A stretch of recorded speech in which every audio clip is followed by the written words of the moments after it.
Fala, pensadores! Vamos para a próxima questão da prova que ocorreu hoje, dia 26 de janeiro, para perito criminal da Polícia Civil de Minas Gerais. Vamos lá. Um perito criminal analisando a dispersão de uma substância química em solução líquida após o vazamento em um tanque. Ok.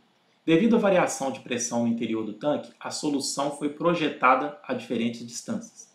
Dessa forma, a quantidade de substância encontrada pelo perito no local do sinistro é inversamente proporcional à distância em relação ao ponto de origem do vazamento. Para quem não entendeu, é o seguinte: o que ele está querendo dizer quando ele fala que nós temos duas grandezas aqui inversamente proporcionais? Aqui, ó, inversamente proporcional. Né? A quantidade de substância encontrada pelo perito no local do sinistro é inversamente proporcional à distância em relação ao ponto de origem do vazamento. Ou seja, quanto mais longe você estiver do ponto de origem do vazamento, ou seja, quanto maior a distância, menor será a quantidade de substância encontrada.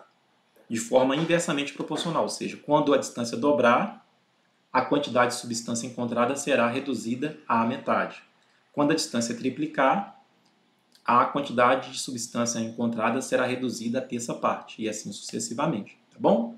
Então a questão aqui é a seguinte, falou conosco no enunciado: a 50 centímetros, ou seja, meio metro, do ponto de origem do vazamento, então a meio metro. Por que eu transformei em metro? Porque as outras distâncias estão em metro, então para ter compatibilidade dimensional. Então vai ficar o seguinte, ó, a meio metro da origem, do ponto de origem do vazamento havia 180 gramas da substância química.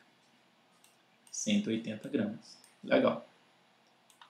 Aí ele pergunta o seguinte, a diferença, ele pede, né? A diferença entre as quantidades encontradas dessa substância a 1,5 metro e a 2 metros? Então vamos lá.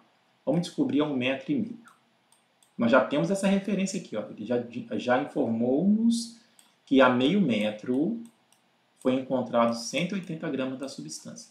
Agora ele quer saber a 1,5 metro e a 2 metros.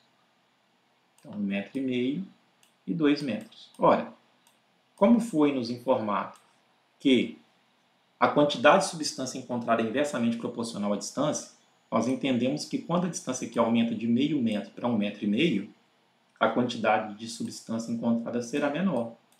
E como é inversamente proporcional, nós sabemos exatamente quanto será menor. Então, assim, por exemplo, de meio para 1,5, multiplicou por 3. Pensa sem vírgula, que fosse, aqui seria 5, aqui seria 15. Então, de 5 para 15, triplicou.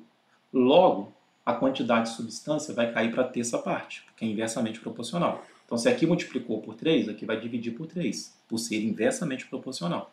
Então, ao dividir por 3, nós encontramos aqui, para 1,5 metro, a quantidade de substância 60 gramas. Ok? De meio metro para 2 metros, perceba que quadruplicou. Pensa sem vírgula. Seria como se fosse 5 e aqui 20. De 5 para 20, multiplicou por 4. Logo, a quantidade de substância vai dividir por 4. Se aqui multiplicou por 4, aqui tem que ser o inverso, por ser inversamente proporcional. Então, dividir por 4. Então, 180 dividido por 4, 45 gramas. Então, a 1,5 metro, 60 gramas, a 2 metros, 45 gramas. O que ele quer? Ele quer a diferença entre as quantidades encontradas nessas duas distâncias. Então, a diferença entre 60 gramas e 45 gramas, 60 menos 45, nos levará ao resultado de 15 gramas. Enfim, resultado, letra B de bola. Vou marcar aqui. E assim concluímos essa questão.